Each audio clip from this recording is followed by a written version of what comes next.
Hello, this is Tommy Lovett, back again with more Savage Worlds actual play.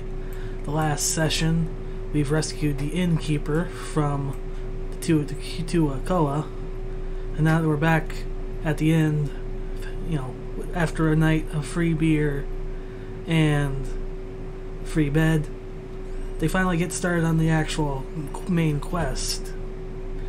Saint Denis wants these three heroes to go to a specific castle, a ruined castle in the jungle, in Robbie Tower, to retrieve a sword.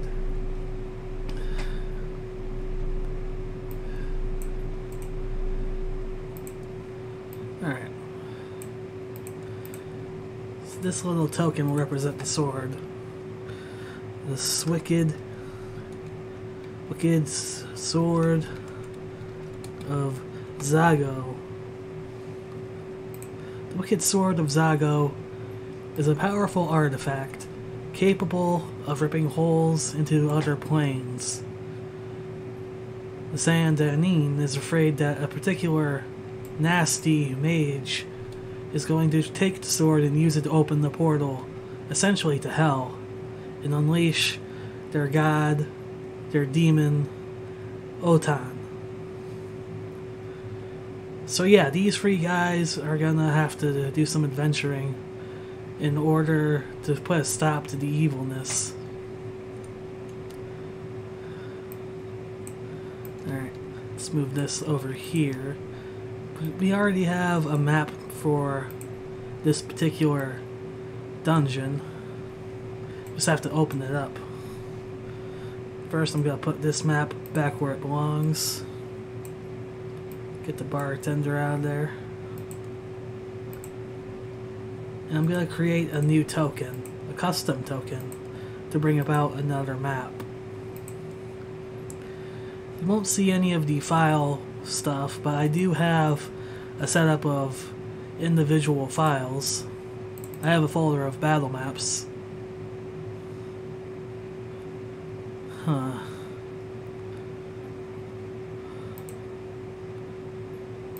Could have sworn I had it. No matter, I could just look it up on the internet. It won't be shown in the capture, but I will be browsing the internet for a castle battle map to use for this session.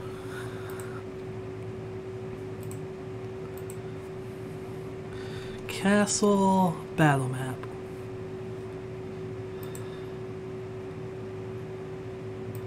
Oh, that's why it's in the downloads folder.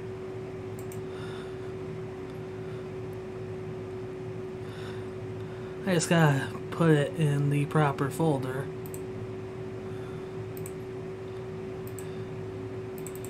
There we go. Paste it there.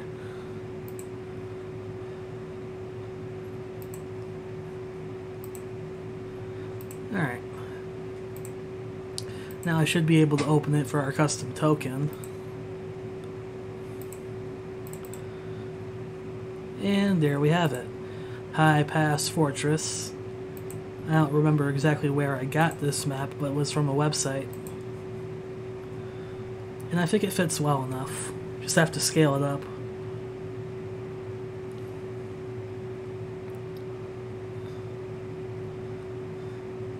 Yeah, there we go. That's big enough. So yeah, this is our castle battle map.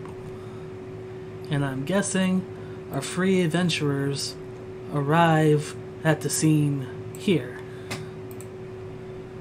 Well, here we are.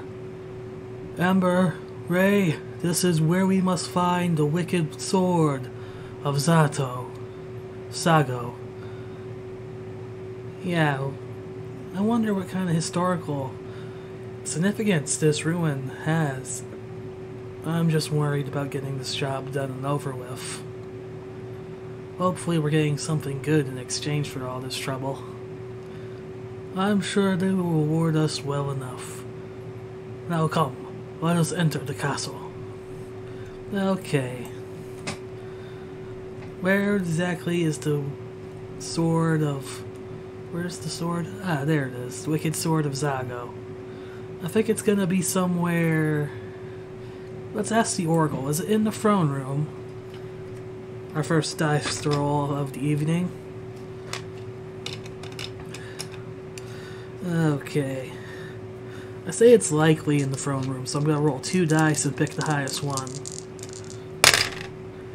Ooh. It seems that it's not in the throne room.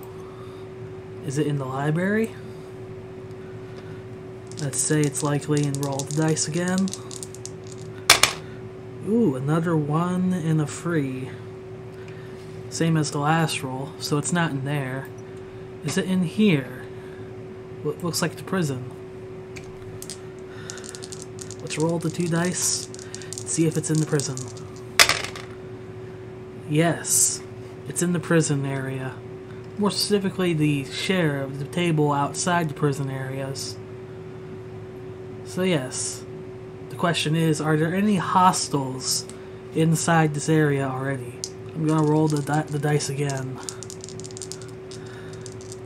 Alright. 2 1s, so it's a no. Well, since there's nothing in there, I guess our companions or heroes are gonna march into there. Marching into this place. Quite a large castle. I wonder what purpose it was used for. They're gonna be... They make their way deep in there, exploring each particular path, each individual location. You know, because they don't know exactly where the sword is in actuality, so they're mostly just scouting about. Amber Shard is over here, finding like a fireplace. Ray is looking through the area here. It looks like a weapons place, where the sword really ought to be in there. But yeah, Dorm is probably going to be the first one to discover this artifact.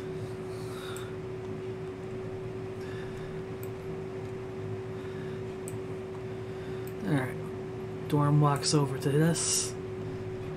This is it. This blade must be the wicked sword of Zago. It's said that it has the power to cut into other planes. A fascinating weapon.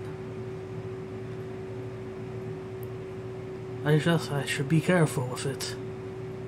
He picks up the sword and begins making his way back to his fellow adventurers.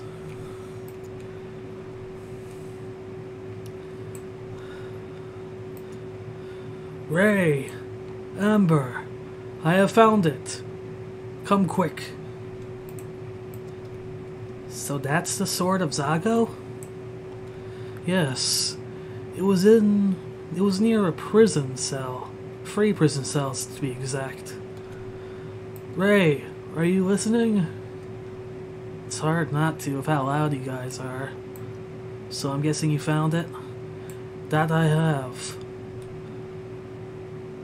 We should take this back to the Church of Lyra before our enemy gets close to it.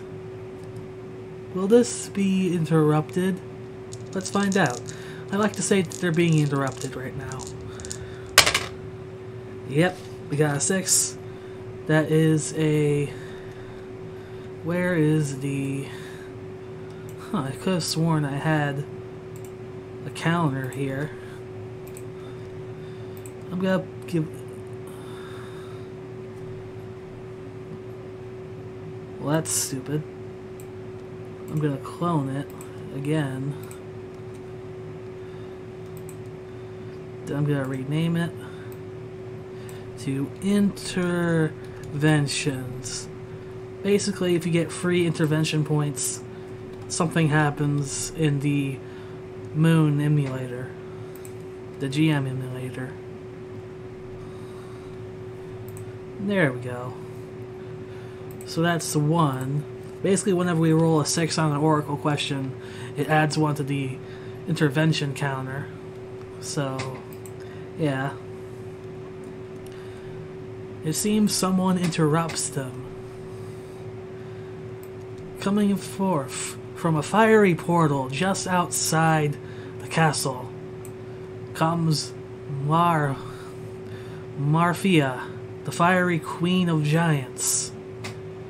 She appears from a flaming portal and makes her way toward the front door. The heroes inside venture out to the front door, only to be confronted with their enemy. Do they know it's their enemy yet? I don't know. Let's roll on the Oracle again. I'm going to assume that they're on edge and they probably think anyone's an enemy at this point. So it's going to be a likely Oracle roll. No, they're a little cautious, but they're keeping things open. At least Storm is. As they venture out, Marfa, the fiery queen of giants, sees them. Hold there. What is your business here? What is my business? What is your business taking my sword? Only someone who worships Ot'tan should have the right to wield such a powerful weapon.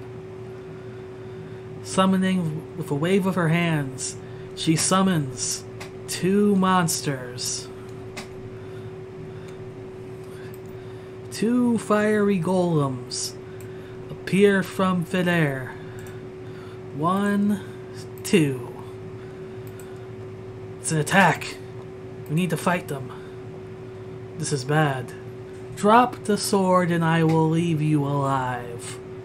But if you try to take the sword from me, I will put you down and burn you to ashes, says Marhea. This is not looking good.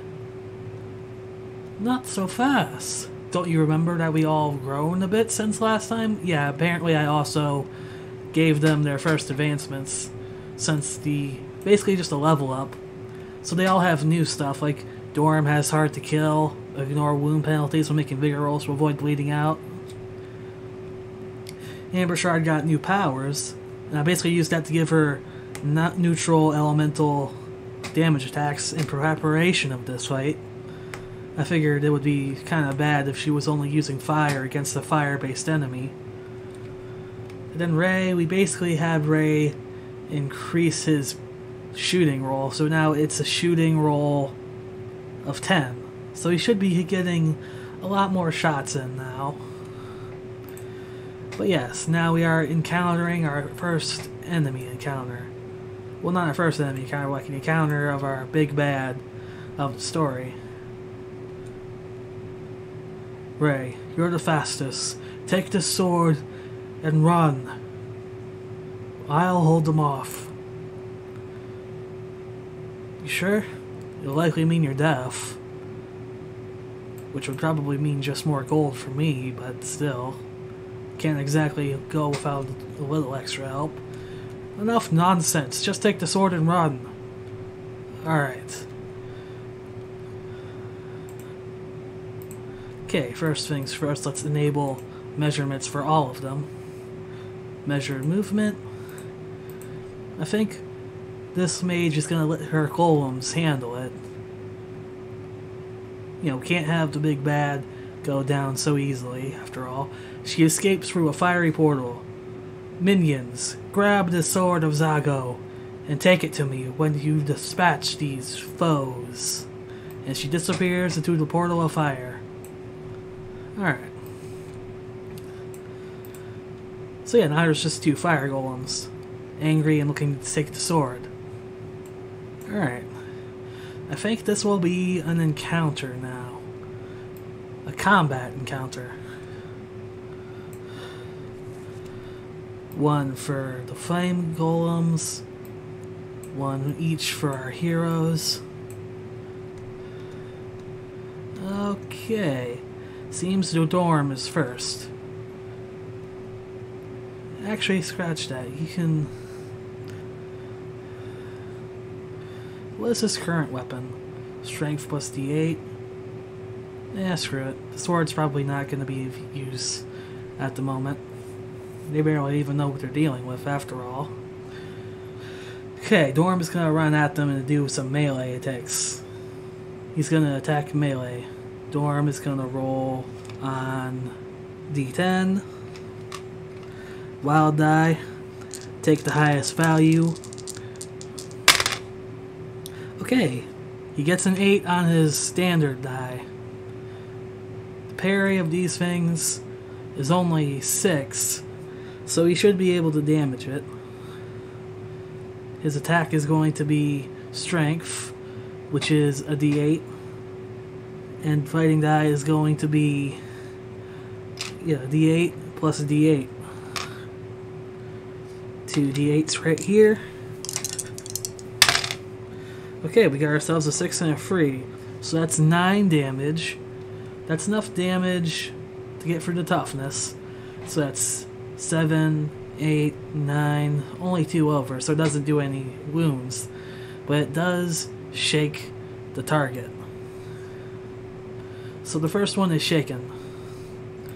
Roar! It groans as it gets dazed by the axe of our dwarf cleric. Take that, foul monster. Alright. Alright. That's Dorm's turn done. Next, it's going to be Amber's turn. She has, like, I think it's the spades are higher than the hearts, so Amber goes first. Okay, time to test out my new spells, she says. Magic Missile, launch! She begins to do a spellcasting roll, which is a d12. With a wild die, we take the highest value of both dies. We get a 7 on the d12, so that's good. Almost got, like, a raise on that one. Now she deals 2d6 of damage to the monster. It's a force neutral damage spell that does magical damage, so it should affect the fire monster as well. Okay, 3 and a 6, that's 9 damage, plus the explode from the 6. 1, it's a dead one. Its toughness was strong, but it wasn't strong enough. Ah, it dies.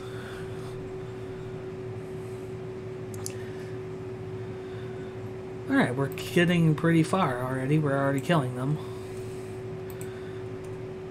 Now it is the Golem's turn to attack. The Golem sees Amber Shard as a high-value target and moves towards her. Roar, it goes, roaring as the flames surrounding it engulfs the space it occupies. It does a fighting roll, which is a d6. Okay, d6. It misses its fighting roll entirely. That sucks. So it doesn't do anything. That's stupid. Alright, let's put this back. Now, Ray... At this point, Ray is pretty confident he could just shoot this thing down. But he's also convinced that running with it would be the best idea. So, but he can make a compromise. He moves his full pace, but still opts to... Hold on. I just remembered something. I have to actually add something. Yeah, his shooting roll is now at 10. I didn't update the description of the figurines yet, which is a little concerning. But since the only thing I really did was add more powers and add an edge, it's not super important to update them. So yeah, now that he's back there, he's gonna do a shot. He's gonna shoot at it. It's just within range of his bow. His D10 shooting roll and the wild die. We take the highest value of both dies, and he gets a 5. So he does manage to hit. He just has to deal 2d6 of damage now. Okay, 2d6 damage. 5 and a 2. So it's 6, 8. No, 6, 7. So it shakes him. But he's still in this. that's the end of Ray's turn. Alright, next round. Fire Golem gets a 10 of clubs. Amber gets a 9 of clubs. Dorm gets a queen of spades. And Ray gets a 2 of diamonds. Alright. Dorm is heading in there to deal damage to the fiery golem. Take this, foul creature. He does his fighting roll, which is a d10 plus a wild die. We take the highest value of the resulting roll. Ooh, gets a 9 on his trait die, but he gets a 6 on his wild die, which means it explodes. And he gets a 12 from another 6, so it explodes again. Okay, 12, 4, 13, 14, 15, 16. 16 damage. He kills it outright. Bah! I'll be sure to keep this in my... whatever. I got like the document already. I have like a document. And that ends combat with the first encounter of our big bad evil guy. Wasn't so epic as I was hoping it would be, but it was a combat. After everything has been settled down, the three of them huddle up together to recap what happened. Who do you think that was? If I am correct, perhaps that was the enemy Dini warned us about. Regardless, it seems like he didn't put as much of a fight. Perhaps they could have done more. I don't know. For now, we should probably return this to the Church of Lyra before any other interlopers try to stop us. So yeah, they take the sword and return to the town of Meningol and reach the church within that town. I'm gonna put this in the map bag in case I need it again. I believe there's another particular token I can make. I recall getting a church map. Normal church A. I didn't make any of these maps myself, by the way. I just found them on the internet. There's a great deal of resources for maps for D&D, especially fantasy-oriented D&D. It's a lot harder to find things like modern-day stuff, though, so it's a little bit of a double-edged sword. There we go. Alright. Sangini.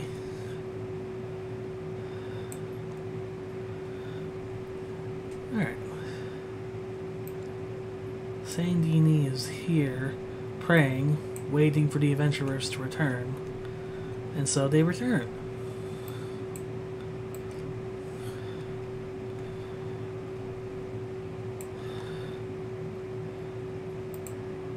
Into the double doors of the church, our heroes arrive with the wicked sword of Zago. As they return to Sandini, who, along with her order, along with other priestess. There's probably a better pawn to use for this. Let's just use plain white pawns to simulate a crowd. Or better yet, just leave it as a feeder of the mind type thing. There's like a crowd of people awaiting the sword's return to the church. Oh, thank goodness you found it. Did you have any troubles, by the way? We encountered a particular pyromancer who summoned fiery Atronachs on us. Yeah. But those Atronachs were barely any trouble. Makes me wonder why she even bothered to send them in anyways. They were no match for our power. Oh no. It must be... What's the name of this person again? Marhea.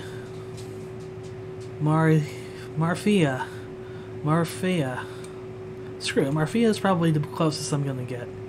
Marhea. She's a cultist who worships a demon known as Ot'tan. She basically wants to have the sword so she can open up Ot'tan's plane and invade the overworld and cause generally a whole lot of trouble. That's concerning. Is there any place safe for the sword? Well, originally we were going to store it here, but we can't overlook the possibility of that menace coming here to take the sword away. We need to keep the sword safe and store it somewhere that only those who are worthy can keep the sword. What place is that? What place is that indeed? I just made it up on the spot. Okay. Let's look at our map. What's nearby that we can enter?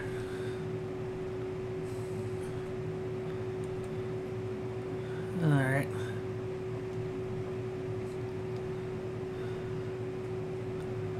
Alright. So far I have no clue what to do.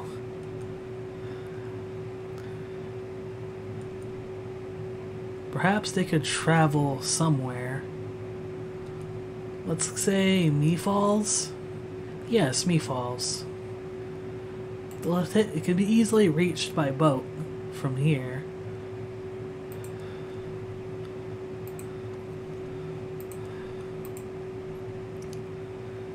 I'll just get rid of this. We're not at Robbie Tower anymore. They're going to make their way to a port. I'm gonna go ahead and search for a port map online. Thankfully, I don't have to worry about recording any of that because it's only recording the game footage.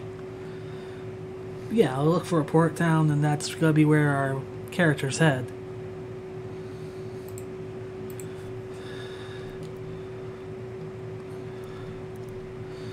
Town generator D&D.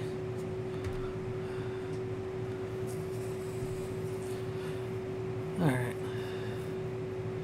Medieval city generator. I could probably generate a city on the map that wasn't originally in the generated picture.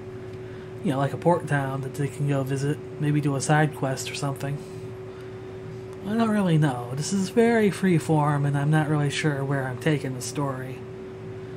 But I'm taking it somewhere, and that is where we're taking it. Come on, load up page.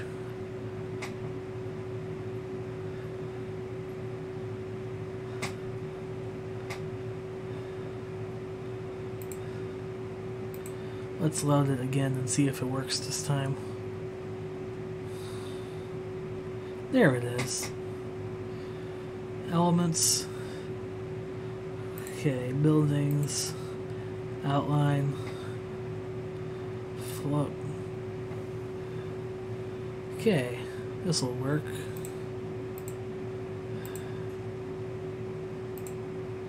Buildings, text, title.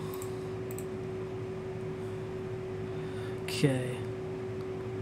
Toggle style, toggle settlement, toggle generate. Okay, the settlement here, it's going to be coordinate keep. Okay, let's copy it then. Export picture.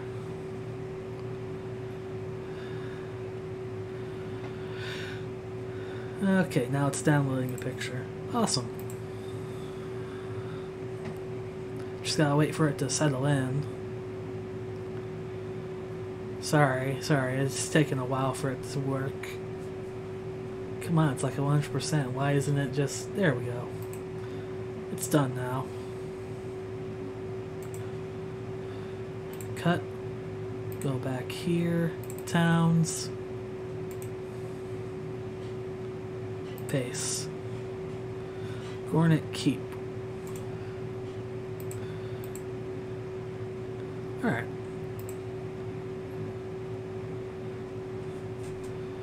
Okay, now we're able to import this in. Gotta grab another token. And this is gonna be the town map of the current town. Settings, campaigns, towns. There it is. Gornet Keep. Import.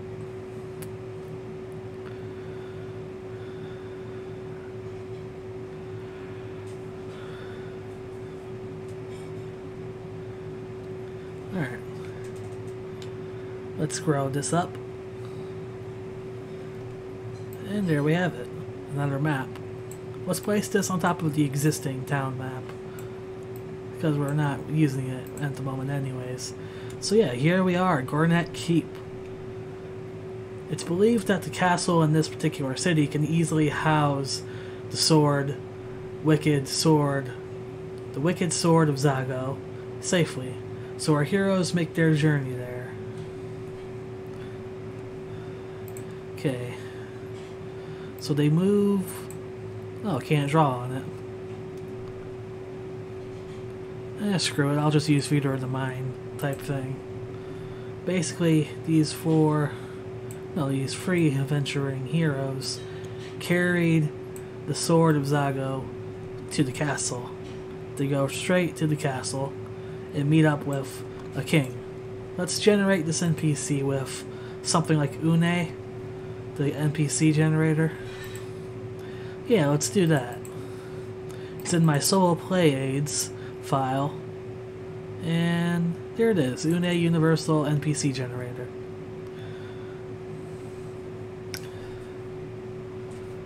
Okay, we don't really have a name for this NPC. Let's just call him a king. A local king of the surrounding kingdom. Or maybe a duke. I think duke is the more appropriate position of power here, because dukes have land. Maybe they're just a lord? I don't really know yet. Basically, it has a bunch of this Une packet. It has a bunch of random tables I can call upon to generate an NPC on the fly. And that's exactly what I'm going to do with my 2 percentile dice. From 1 to 100, we roll 50. No, it is a 50 actually. 50 is conservative. Let's look that up on Google so I know exactly what that means. Conservative, adverse to change or innovation, and holding traditional values. A very traditional duke.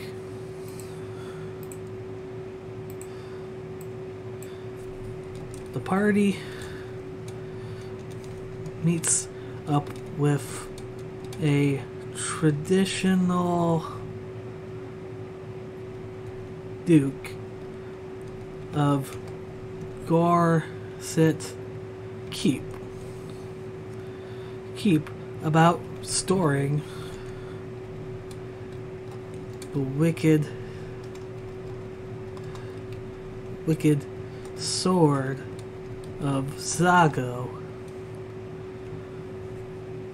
What do you want? We are here bringing an artifact of great power. We were told by the Church of Lyra that your castle would be the ideal place to store the wicked sword of Zago, a powerful artifact that could be used for great evil if fallen into the wrong hands. Well, you've gotten my attention. Alright, give it to my guards. They will handle the rest from here. Now get going. I'd have no need for adventurers such as yourself on this day. Okay, that was easy. Thank you. And so... Oh, I forgot to freeze this one. Alright. So their heroes return home. Return to the Church of Lyra to bring the good news.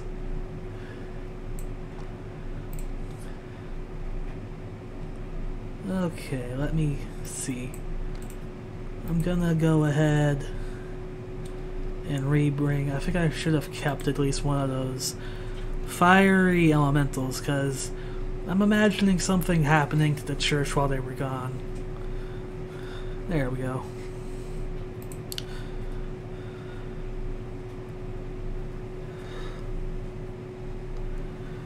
Alright, there it is. Open image in new tab. I'm looking for an image for one of our custom... Yeah.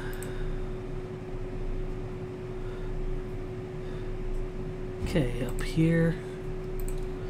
There we go. Import.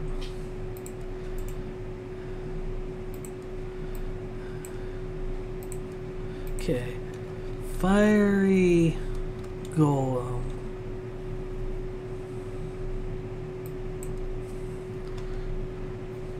There we go. And I have my Google Docs file of the stat block.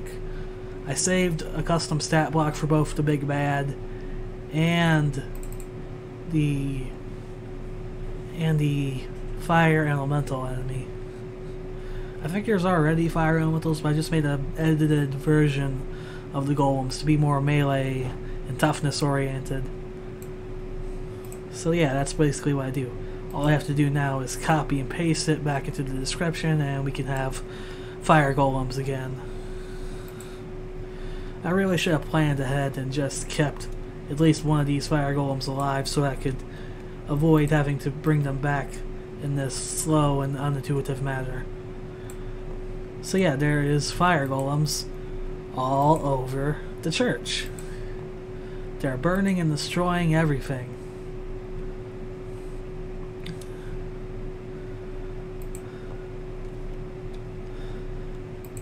Okay. Saying Danny is being pushed to her limit. She and the rest of the other priests are either leaving or trapped behind burning rubble. They could tell the place was on fire right away, so they rush in there and see what has happened. Boosh! Bursting through the door. Dorm heads in first, going, Sane! Danny! What is happening? We're being attacked! Says Danny. It's Marfa. Damn it, I can't pronounce this big bad evil guy's name at all. Marhea. It's Marhea. She came here and summoned a bunch of fiery golems on us. Now they're destroying the church, searching for the sword. Please tell me it's not with you. It seems there's more trouble than usual around here. Indeed it is, Ray. Indeed it is. We must save them. Alright, first things first, let's give these golems movement. Because I'm pretty sure, yeah, measure movement. There we go. A second combat encounter is not what I planned to do, but considering how short the original one was, I probably should do it. Okay, our heroes are gonna fight. Amber gets a card, Dorm gets a card, Ray gets a card. The enemies all act at once, so we give them one card. Okay. Joker. Ray gets a Joker. And I believe he has Deadshot, which, if I'm correct, means he gets a bonus. Once per turn, double damage from athletics or shooting roll when dealt a Joker. Double damage. Ray has had enough of this bullshit. He takes aim with his bow, and with unparalleled rage and fury, he fires it into the monster ahead. Alright. Okay, his shooting roll is a D10. Gotta use a wild die. Alright, we get ourselves a 6. So he does manage to hit. He deals 2d6. Doubled, actually. So let's see what the base damage is. 5, 10. Okay, that's a shake and a wound. Boosh! Boosh! Chunk! I have no idea what sound effects to make. He shoots an arrow. Chunk! The monster dispels in a fury of flames. It goes dim and finally dies. Monsters like you are easy prey, says Ray as he brings down this monster. Awesome. Plus he gets a +2 from everything else or something. I don't know.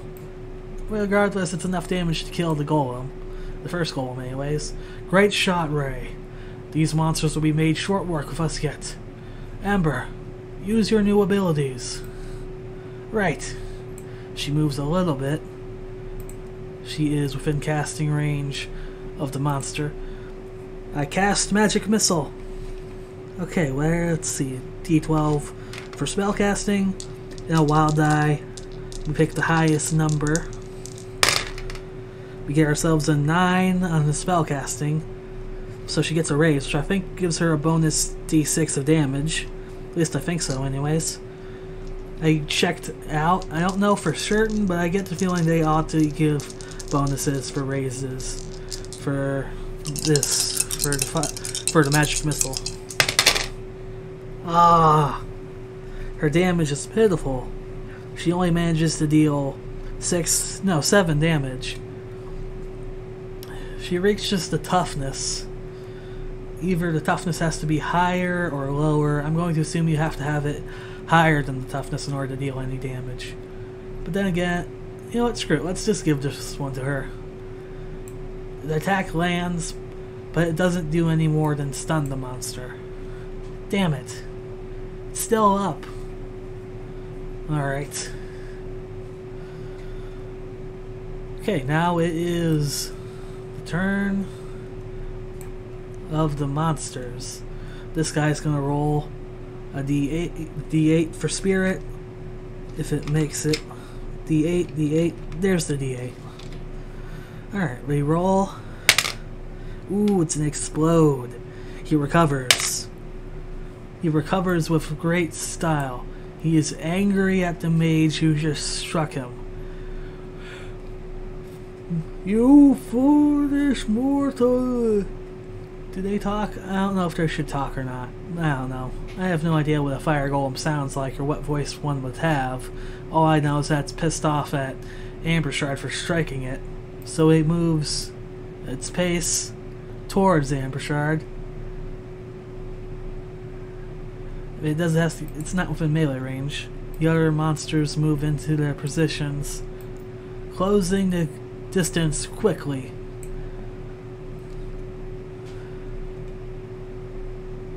This monster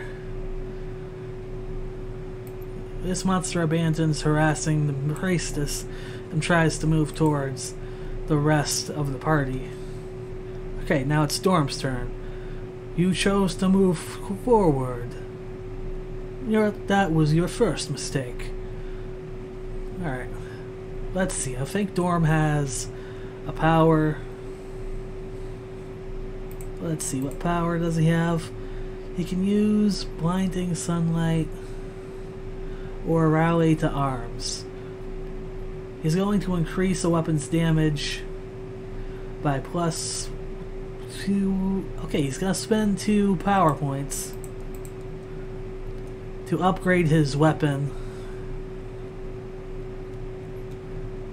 I'm going to make a copy of one of these bennies over here.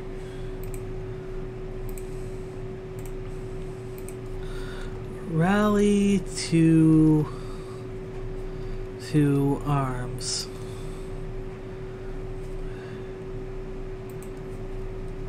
+2/4 damage on weapon. Weapon. Trapping. Holy/sunlight. Just to make sure. So he enchants himself with this. His spellcasting... No, his roll is Faith, which is a D6. No, a D8 actually. D8. In a wild die, we take the highest one. Okay, he gets a 6. So he gets to have +2 damage. +2 damage on weapons. His weapon is enhanced. He's readying himself for battle, and it lasts 5 rounds. Alright.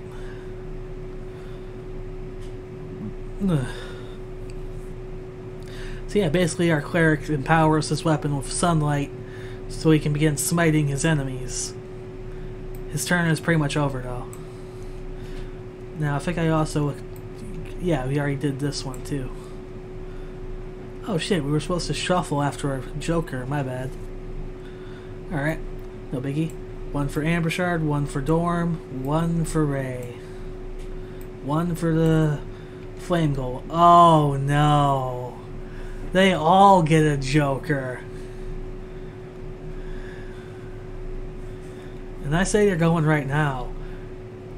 These guys are gonna run up here and do a fiery touch. Strength plus D6 to Ambershard, which is a D8 plus a D6. This could end pretty badly for our heroes. Or not. It seems that... Oh wait, he gets a +2. The wild die rolled a free, so it's +4, 5. Okay, her parry is what? Free? So yeah, she doesn't block it. Wait, I was supposed to do a fighting roll first. My bad. Fighting roll is D6. So we roll a D6 to see if she even gets hit. She gets a +2 to this roll. Oh, it's an explode. That's not good. It rolled a 6. Now it's going higher. It rolled a 5. That's 11. That's an extra D6 of damage there. Fiery touch. Strength plus D6 plus another D6. Strength of an 8. Alright, roll. 4, 7, and a 1. So that's 5. Okay, so that's 8, 9, 10, 11, 12. 12 damage. That's a shake and a wound, at very least. Ambershard. Yeah? Alright.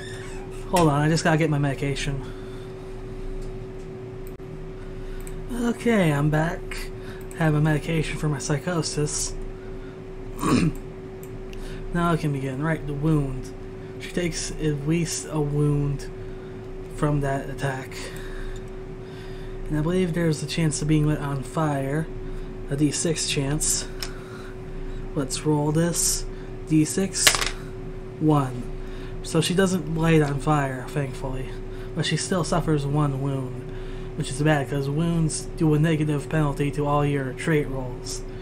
So she's going to be less optimal now. This monster is going to go here and essentially deal even more damage to her.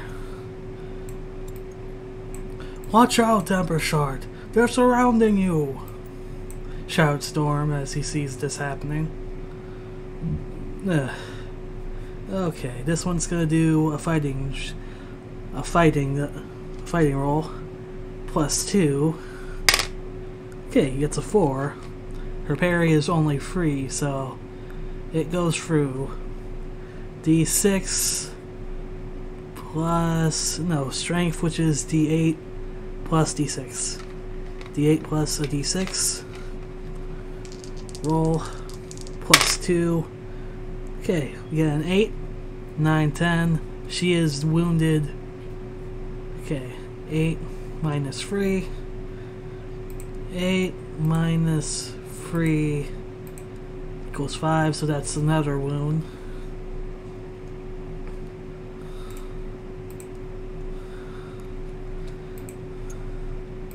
That's 2 wounds on her.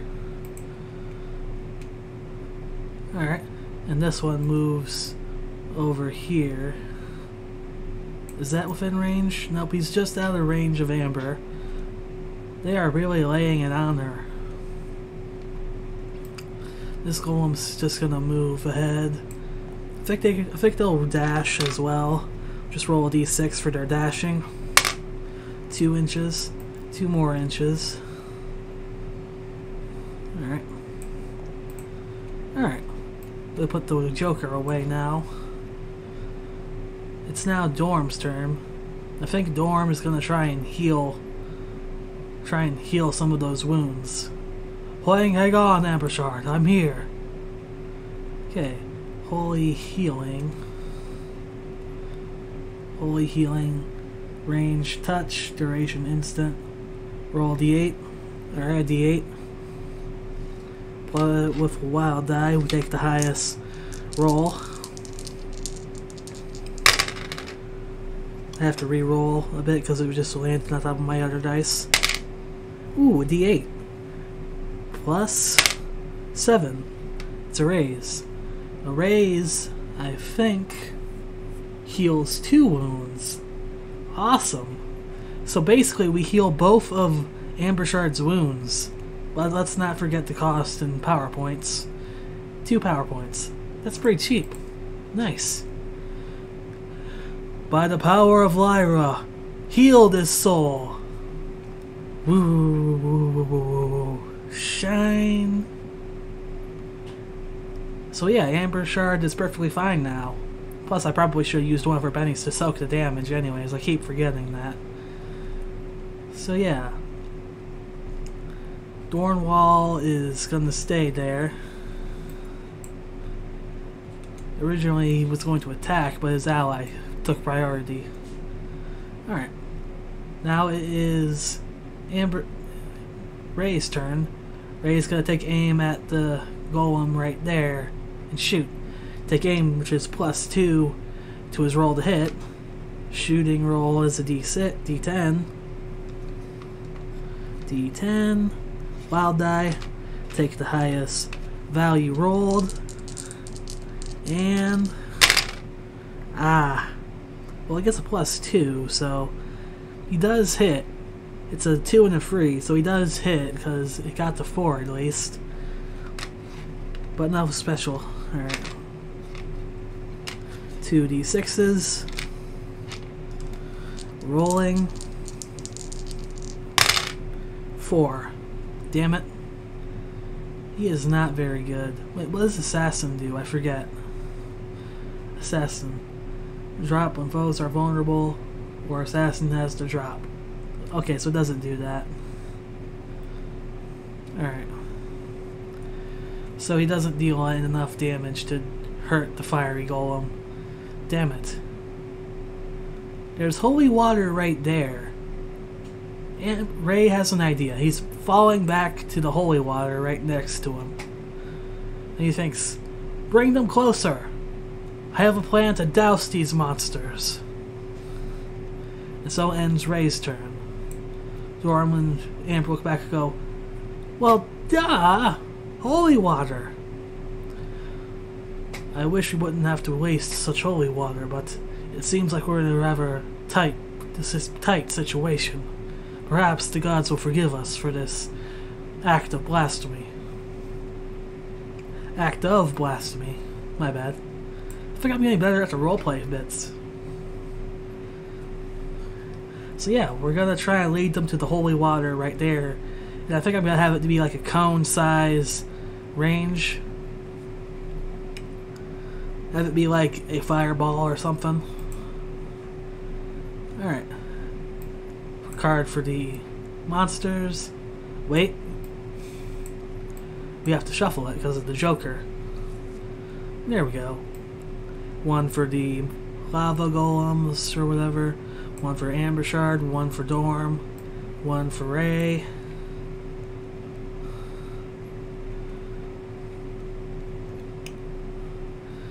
Okay.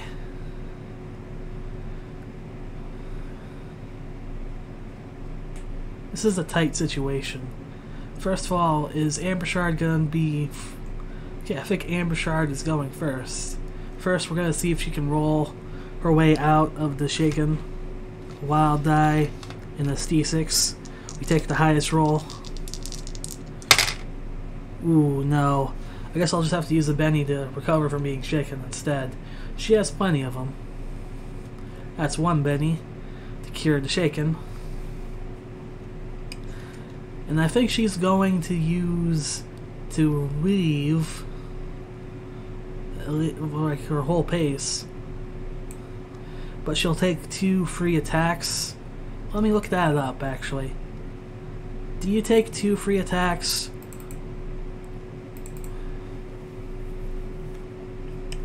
I know this is kind of breaking the pacing here, but I kind of want to know how the free attacks work in this game. It's loading up the PDF. Alright. Okay. Free attack. Page 101. Some edges or option says withdrawing from melee allow a character to make a free attack.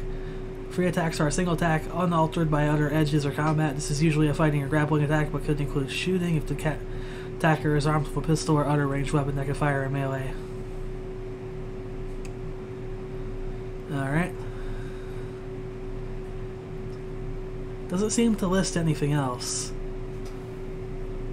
But yeah, it seems we have 2 free attacks coming her way. Let's roll on that. They're both rolling d6s. We'll have them both roll d6s and see which ones hit. Neither of them hit, so that's okay. She manages to leave just in time.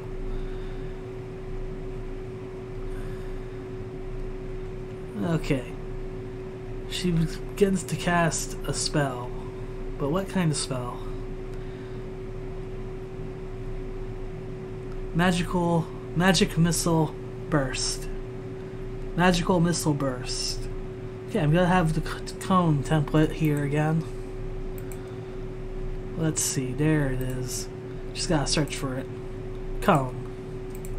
It may get Dorm in the crossfire, but his toughness is pretty high. I think he'll understand the situation from our perspective.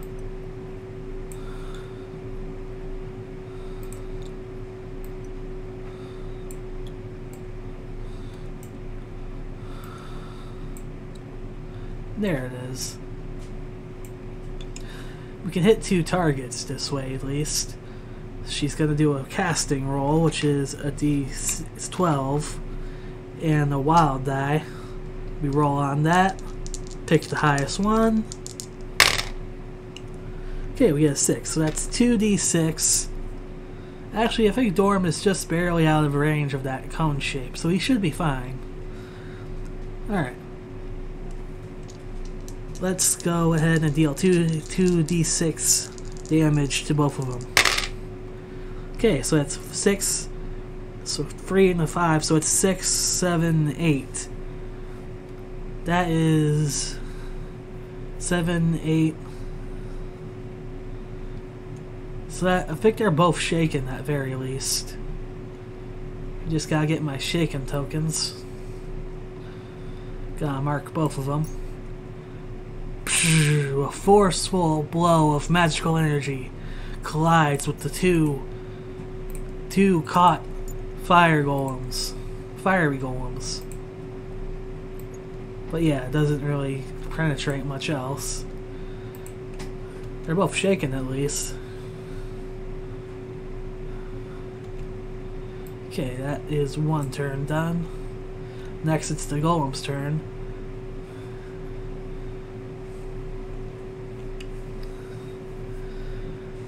Alright. Does it recover? It's a spirit roll of 8. No, that one doesn't recover. The other one? Ooh, it recovers. One of them recovers anyway. He makes his way towards Dorm. Actually, he makes his way towards Amber. And does another attempt at a melee. Fighting roll d6. A d6. Roll. Nope, doesn't land a hit. That's good.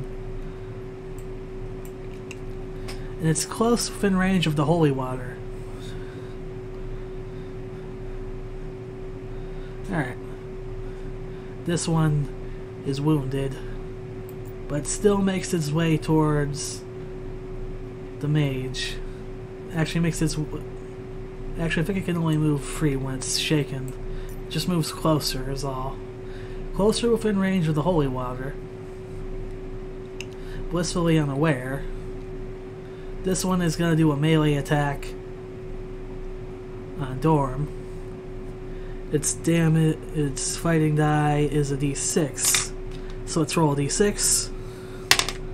Nope, doesn't reach Dorm's parry. So that doesn't work. This guy moves in, has just enough movement points to go in. And he's going to do a melee attack on Dorm. But will he hit? No, he will not. Alright. So that's 2 hits not having. Okay, so that's 2 attacks he isn't being hit by. And it looks like It is now Ray's turn. Now Ray is going to take an action to splash the holy water onto the fiery golems. This is the little template I'm going to use. And I think it'll hit just about every fire golem here. Take this, you foul fiends. And he splashes the holy water in the direction of Dorm and the rest of the fiery golems. All of them are in range. Alright. Okay. So I think it's like... It would be... Screw it, I think shooting roll can work for this too. I mean, I have no other idea what to roll for it, so might as well. A wild die and a d10 for shooting. Pick the highest number. Damn it. Yeah, screw it, I'll just have it be automatic. It's gonna deal 2d6 damage to each of the golems. 4 and a free. 5, 6, 7. Okay, that kills this one. It evaporates into steam. And it shakes all of the other fiery golems. But now we don't have any more holy water to do that with. That was neat. I kind of like how I was able to implement that little feature of the map into the combat. It really makes it a bit more dramatic. Alright. Now it is Dorm's turn. Dorm has a mighty +2 to his axe. And he is attacking. Dorm is going to do a d10. A d10 and a wild die for a fighting roll. Okay, I think he's going to do 2 attacks. 1 to each enemy near him. Actually, wait, I think he can't do that. My bad. So it's like a 6. We got a 6 +2, that's 7. No, it reaches.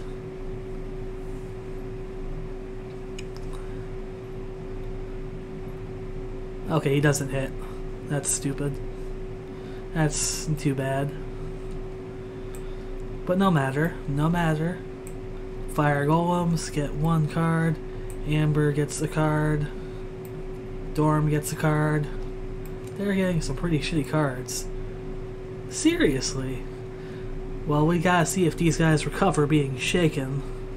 Let's give this 2d6s to see which ones unshake. Neither of them unshake. They are both... Oh, there's like a third one. Let me roll for that one. Yeah, that one doesn't shake either. They are reeling from the watery blow dealt to them by Ray Quicksilver, so they begin to retreat, unable to unshake themselves. Their pace is half now, so they can only move 3 inches. They're retreating! Excellent! Well done, Ray. Your quick, safe thinking may have made this fight a lot easier. Why, thank you. I'll do my best to make things easier. This gun runs over here. Let's move the Call of Arms token there. Yeah, they all just run away in fear. Now it's just up to Ray to finish them off. Time to shoot them down. Ray begins aiming at the one in the back, right behind the first one.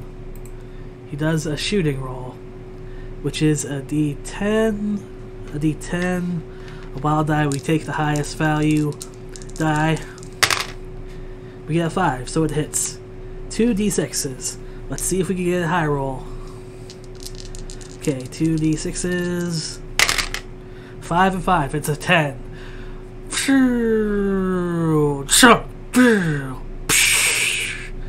The monster explodes into flame and evaporates from existence as the arrow pierces its body.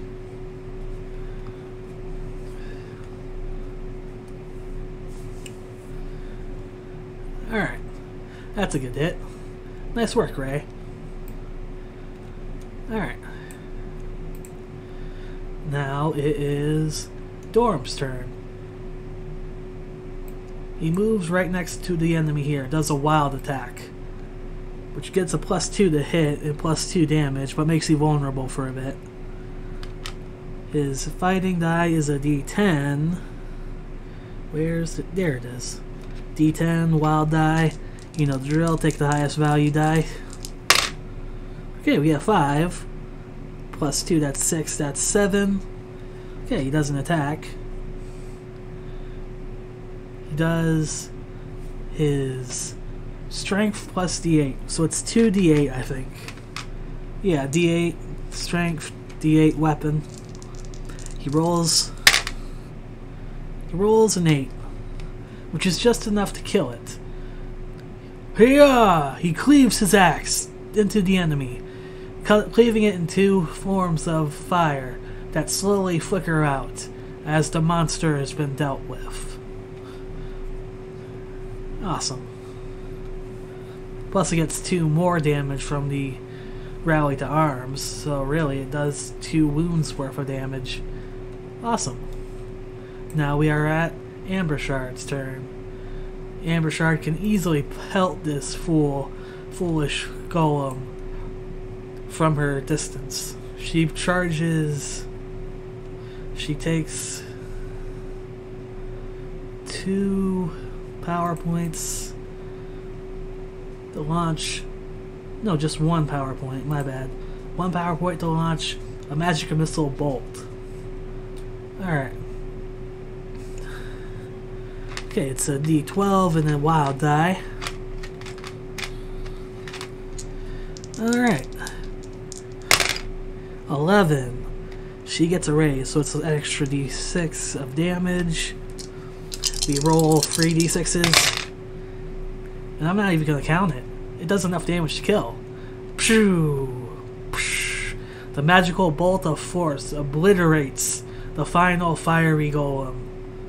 I'm gonna put this in my NPC bag if I ever need later uses of it, which I probably will. And there you have it. Our heroes saved the Church of Lyra from the wrath of the fiery Queen of Giants' evil forces. Awesome. So the heroes move onward to see if it's alright. Are you alright, Sane? Right, Sane. Yeah, are you alright? I am. Thank you, Free, for your help. We didn't think that she would be this aggressive. It seems her wrath knows no bounds. Have you successfully reached the town and stored the sword there? We have. We came here to deliver the news. Well, I think we have a change of plans. We need to move the sword even further away than where it already is. I'm sorry if it feels like I'm moving the goalpost a bit further than you like, but it seems our enemy is much more determined than we initially thought. If you think we need to move it further, then we can try, but we'll have to pick it back up from the king, the Duke of Cornet Keep. I'm sure he'll understand.